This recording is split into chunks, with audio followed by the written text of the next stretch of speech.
What's up, guys? Welcome to the podcast. Today, we're going to discuss the UAP Final Four recap. Nico Rocha here with Nico Arshaga, kaming dalawang Nikos ulit. And we're first gonna discuss the UP versus UST game. In what was very interesting, it was close throughout the entire time. I think na-overshadow lang ng dalawang unsportsmanlike fouls ni Fortsky Yeah. yung whole thing, the whole event. Pero like medyo not sure but medyo hot take pero I felt like even if he didn't get that second unsportsmanlike foul, it would still be a UP win. With judging by the way things are going Kasi parang Mm. sama ng laro ni Fortsy. Anyway, sa'yo, Nico, you were there in the game. Anything that stood out for you with regards to Um, anything UP or UST?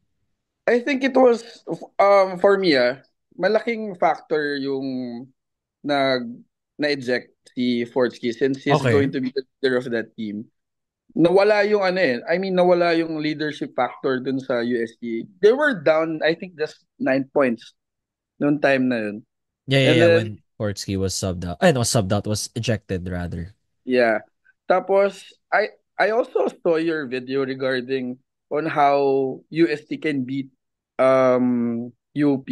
And I would 100% agree na kailangan maging scorer. Gawin mo scorer si JD and not a facilitator. Kasi with Harold Alarcon, ang dami, Raylan Torres, si Janjan Felisilda pa.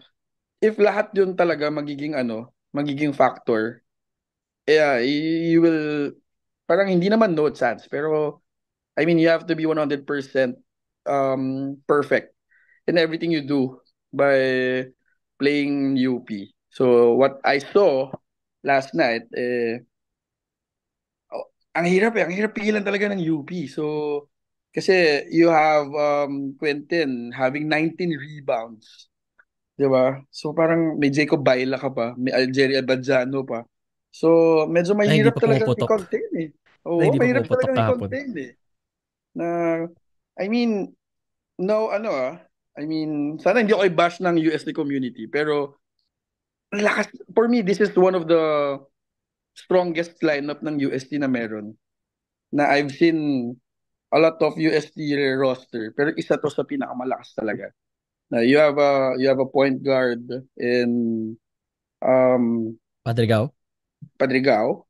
Tapos you have a perfect FSA with Tongkara.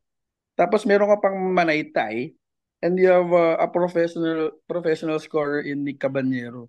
Pero unfortunately talaga nagkataon na UP yung nakatapat nila sa Final Four eh. So it's very hard for them na, I mean, pag nagkamali ka talaga, sure score sa kabila eh. Yan. Yeah, and another thing that what UP did right, going back dun sa video na sinabi mo na, yeah, Jay didn't score a lot yesterday, but he scored that dagger jumper, no, to effectively end the hopes of a UST comeback. But it's also the fact na we saw Francis Lopez get so aggressive. We saw Yeah. Harold Alarcon na okay lang na even if JD isn't scoring, as long as the ball keeps on moving, it's finding the right places. Lopez was 5 for 17, but the constant pressure that he brings to UST na they're always Yes. having their head on a swivel. That's what kind of put the tide towards UP. And not to mention the fact yun nga, no, si Harold Alarcon, who has been a revelation, I think, for the past three games after starting the second round so bad. Yeah. Scored 16 points, 7 for 14, 3 rebounds, 3 steals. At iba yung ano niya kahapon, no? Iba yung demeanor ng katawan niya. Iba Yes, yung yes, saya niya yes. kahapon. He was smiling. His, Eh, alam mo yung shoulders, hindi naka-slump. yeah, oo. It's Grabe naka, confidence eh. he's locked in. Actually, to be honest, nung ano pa lang, makita mo talagang locked in lahat ng players eh. Both for UST and for UP. Ano pa lang, um, rounds pa lang, shoot around pa lang. As in, wala akong nakitang nakangiti. Tapos, lahat sila seryoso. Every time there's going to be a dunk, sisigawan talaga nila. Parang hina-hype talaga nila. And I think, nag-materialize to. And going back to what happened with JD's game yesterday, Ah, yeah. 6 points or 5 assists, naging facilitator talaga siya eh. Tapos yung plus and minus sa 10, plus 10 siya. Mm. So, malaking bagay talaga having a mature or yung leader mo, hindi talaga scoring ang iniisip. He wants to facilitate. And by that, with Raylan Torres scoring 13 points, Harold Alarcon scoring 16, and Francis Lopez getting 16 points. Laking bagay nun. Tapos you have big guy in QMB na may 19 rebounds, 9 May points. four So, blocks. May four four blocks. blocks pa. I mean, hindi pa nila ginamit si ano eh. I think hindi rin nila ginamit si Sean Alter. Actually, nalilito Yeah. ako dun ah. Nalilito ako sa kanilang dalawa ni QMB at ni Sean Alter. Really? QMB's way bigger, QMB's Yeah. longer, and just Parang, mas composed. Alam mong this guy's a one and done. Alam niya yung where to yeah, yeah, position yeah. himself. Yung 19 rebounds niya, it's not like, okay, like he's gonna out hustle you, but most of the time, yung 19 rebounds niya, it's just being at the right place at the right time. And also, being longer and taller than everybody, natatapik niya yung bola always to his Mm-mm. side and just gives UP so much extra possessions. I think he had four offensive rebounds, but the defensive rebound, he ends the possession right there and there for UP. I mean, for UST. And kasi siguro si Mo Tongkara never got it going. Di ba? Oo. Parang Mo And I, Tongkara played the horrible game yesterday. To his standards, to his standards. yeah, yeah. Meron siyang ano eh, actually, 8 points lang siya yesterday. With Tapos seven ang plus and minus rebounds? niya, 5 lang. Minus 5 siya. Negative 5. Alam, So, 8 rebounds pala. yeah. And I think, naging ano to eh. I think this is one good, um, parang, hindi naman realization, pero, in our generation right now, na, FSAs are more, heavily, parang, mataas ang, nagre-rely lahat sa FSA. And seeing, what's this? I'm seeing UP or, I mean, yung UP na hindi sila masyado umaasa sa FSA nila. Na malaking factor talaga yun na you have another person coming in na, may FSA pa pala sila. So, di ba, parang sobrang hirap. Well, for UP side, no, I don't think they need to use Udodo with this regard because they already have Yeah. QMB. You have Gani Stevens, so I prefer over Udodo at this point. It's just ano lang, pasok mo lang si Udodo if maybe you just wanted to look different a bit sa Yeah. court, try to add a different dimension. But what he does, nagagawa na ni QMB and Gani Stevens. Also, this makes you more hopeful for Gilas, no? The fact na Oo. QMB is playing this good, tapos ma-realize mo, pwede to sa national team. As a Yes. local, not as a Mm. naturalized player. Kaya malaki talagang opportunity to kay QMB. And going to the championship, ang makakatapat niya dun is a more versatile na matchup with Mike Phillips. Pero mamaya na tayo pumunta dun. So, yeah, for UST, ang napansin ko naman for UST, katulad nung sinasabi ni Coach Pido na isa lang talaga yung may ano eh. There's a big factor na isa lang talaga yung may Final Four experience, which is si Sportsky. Sportsky lang. And pero ano eh, for me, malaking ano din to eh. Malaking challenge din to for the coaching staff of UST na they have to bring everybody back for another run for next year. So, grabe si Emil Asido only scored 3 points yesterday. In Excuse me. 17 minutes, so. Pero I think 17 naman with minutes. Emil naman, it's more of hindi pa naman ganun kalaki expectations sa kanya to produce. But I Yeah. think there are some people clamoring that he could have gotten more shots daw. What do you think? Or sa tingin mo Mm, okay lang at this point na ibigay muna natin sa mga top 3 players natin, tong Cabanyero, Padrigal, and to some degree, si Paranada, di ba? He kept them afloat.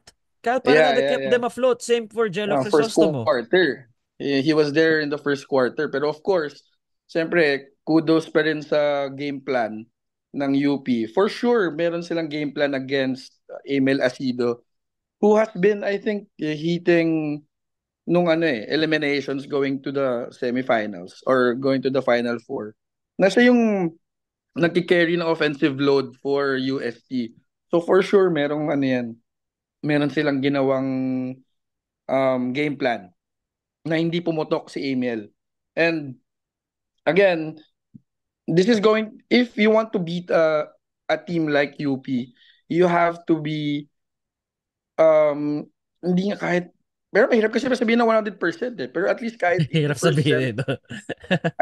Imposible kasi mag 100%. Pero Oo, mahirap. at least 80% of your shots na kailangan talaga. Tapos, kung nakaka 15 turnovers tayo, let's limit it to 3. Para kahit pa paano, merong konting laban. Pero again, that's very hard to do. It's very, very easy to say. And again, yun, nakita natin na actually UP did it na parang actually parang bitin nga yung laro nila eh. Parang, uy, kaya pa namin ng isa pang game. Parang ganun eh. Just really locked in, and the more of they got it going sa second half. More of ano eh, deja vu with how the UP-UST game ended. It's more of first half, it's gonna be close, and then second half, UP just decides to pull away. Right? Yeah. Ganun yung naging story. Pero shout out to Kyle Paranada, who played so well. Pero yun nga no, Yes. if your top scorers for this game, one of your top scorers are Paranada and Jello Crisostomo, along with Nick Cabanero, tapos nawawala si ma- not Manaytay. Nawawala si Tungkara and Padrigao, then that's gonna be an issue in itself. No?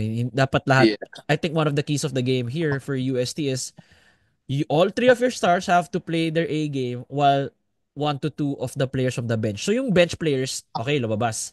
Pero Oh, neutralize yung mga stars. So yes. UP did their job. I think for UP naman, you got all-around contribution. JD was a facilitator. Alarcon woke up. Lopez was pressuring you guys all throughout, which effectively gave UP the win and moving on to the finals. Next game, LaSalle versus Adamson. This started so late, Yes. 7:30. Oh. Actually, I think one of the reasons why the men started very late, it is because yung May nilabas pa women's eh. na step ladder went to overtime. Okay, tapos? Oo. So, parang na-late yung pagpasok ng mga tao. Kasi I was there, I was watching the women's. Tapos pinalabas kami, tapos there's a delay for people to come inside kasi nagpapalabas pa ng mga tao Oh, from the yeah, yeah, women. yeah, yeah, yeah. Okay. So parang I think the game started 6:30 na yata eh. Parang mga ganun. 6:30. And then, I mean, the UST, first of all, the UST UP game pa lang. And it started at 3:30. Pero bro, what time did it end? 'Di ba? Like, ano oras na natapos yung ano, yung UST UP game? 6:20? 6:15? Yeah, parang mga ganun. Mm. What, Parang mga ano ganun. yung Wait, constant delays? I was watching on my phone, 'di ba? So, pag nandun ka live, is this more of the, ano, like, ano tawag dito, Nix, yung mga ads? Is it because of the yeah, sponsors? meron ano eh.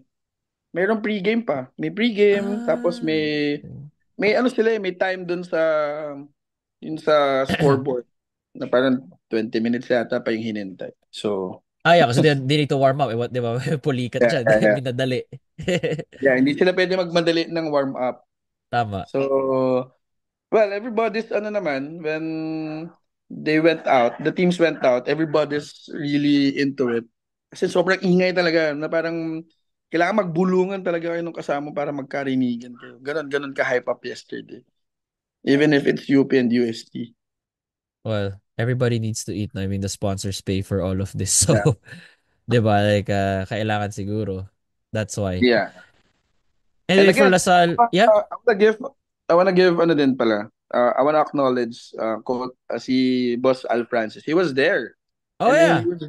he was very active na parang he really wanted to help UST win against UP. Pero yung firepower ng UP talaga parang it's hard to say and baka i-bash ako ng UST community pero I think LaSalle is the only team na kaya mag-match doon sa firepower nila toe to toe. There's no other team in the UAAP right now who can match LaSalle or UP.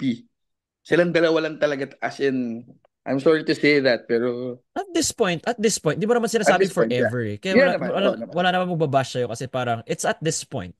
Hindi naman siya parang forever na it's gonna be this way. You'll never know eh, which prospect can just commit. And then next thing you know, the whole, the whole thing is changed, di ba? Yeah. Ganun usually yung ano eh, with things, how things go. Yes. And napakaganda. Napakaganda nitong magiging championship nito.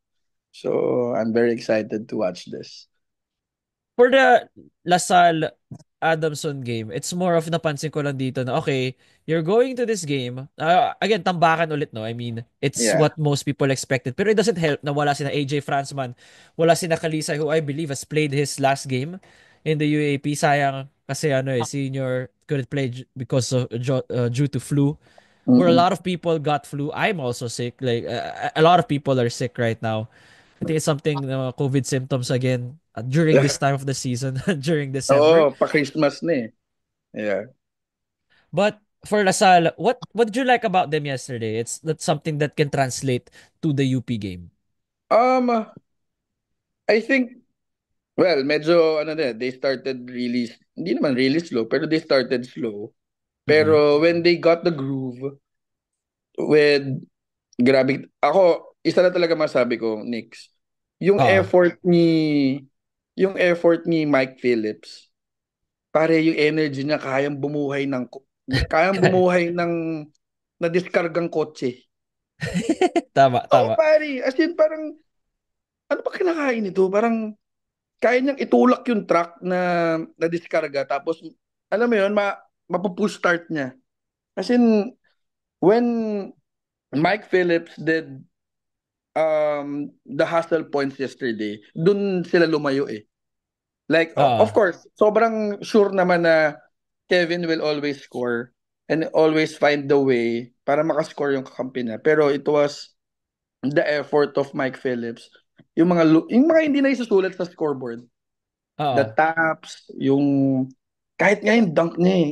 Imagine, pag nagda-dunk siya, parang gusto ko makipagtulakan sa kanila. Ganun, ganun kasaya na parang with one effort, kaya nang buhayin yung energy ng buong team niya. Kaya, grabe yung ano niya. Grabe yung effort sa yesterday. And one thing that I could also say, for those who are watching right now, um this is going to be a perfect example of being ready and alam mo yung mentality na if they call me I'll 100% show what I Contribute can ako. do. Yeah, Ah, si Rubico parang yeah, Matt Rubico. hindi ko siya napanood buong season. Pero when Coach Topex called his number and called his name yesterday, ang ganda ng pinakita niya. Yun, di Like, ba? I was ready. The mentality was, I am ready. Kahit bangku ako the whole season, pag tinawag ako ni coach, laban ako 100%, makipagpalitan ako ng mukha dyan. I think he dove thrice yesterday. So, for those, yung mga batang nanonood ng podcast mo, Nix, Mm. pwede ko sabihin na panoodin nila yung ginawa ni Matt Rubico yesterday. And, parang kumbaga, wag sasamaan loob ng mga, kaya hindi ka nagamit sa mga liga. I mean, normal yun eh, nasasama yung loob mo eh, na hindi ka gagamitin sa mga liga. Pero once your name is called, contribute. Like, whatever happens, contribute. Parang ganun. So, isa yun sa na napansin ko yesterday. And yung chemistry ng team ng Lasal, parang dun pa lang, kahit hindi na skills eh, dun pa lang sa sa chemistry nila, panglaban na sa ibang team. Na parang we really don't need 100% of our skills, pero playing together or having our chemistry playing together, malaking bagay na sa amin yun. Parang ganun. Kasi imagine nung pinasok si Konov, parang ilang possession lang, nakashoot na rin ng 3 points eh. Nakatres din agad eh, no? Nakatrace Sabi ko, agad. So parang, lahat gawa-gawa.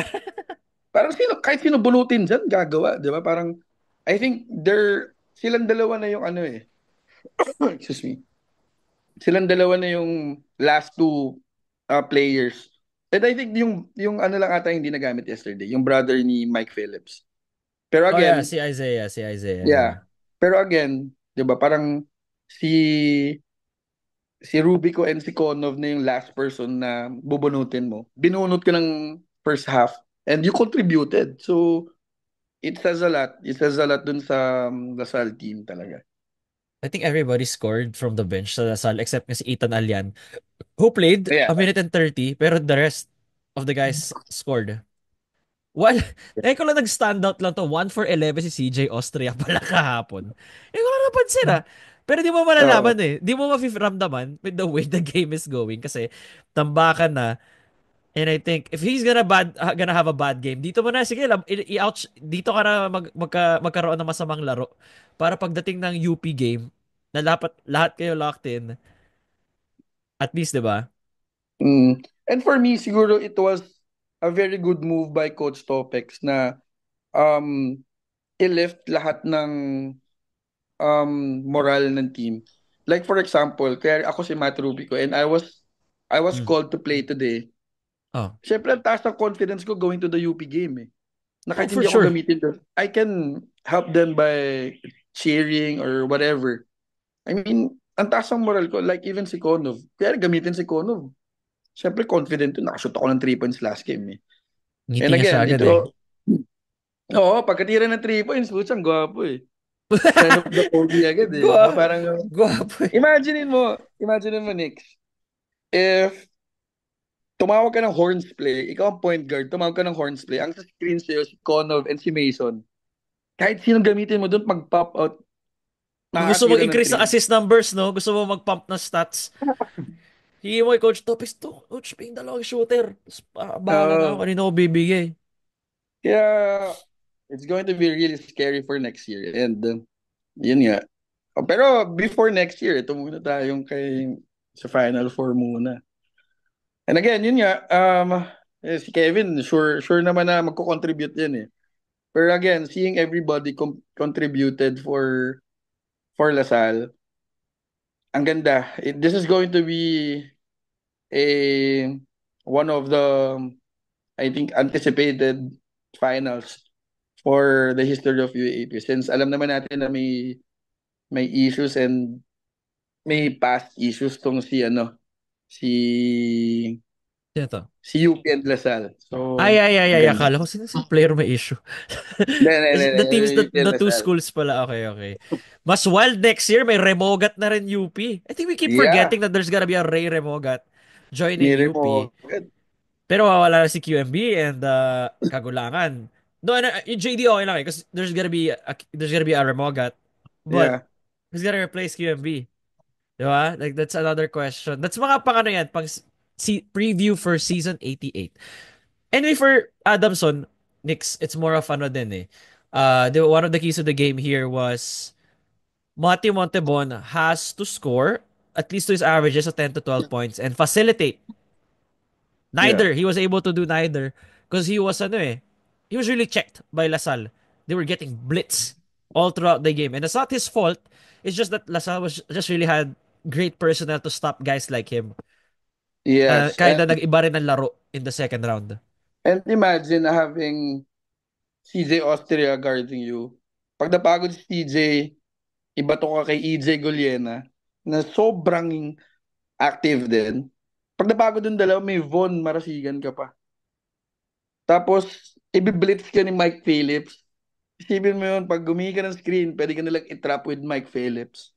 So it's going to be very hard for Montebon also na parang gawin niya lahat. So, parang for me, I could also say na they also have to be at least 100%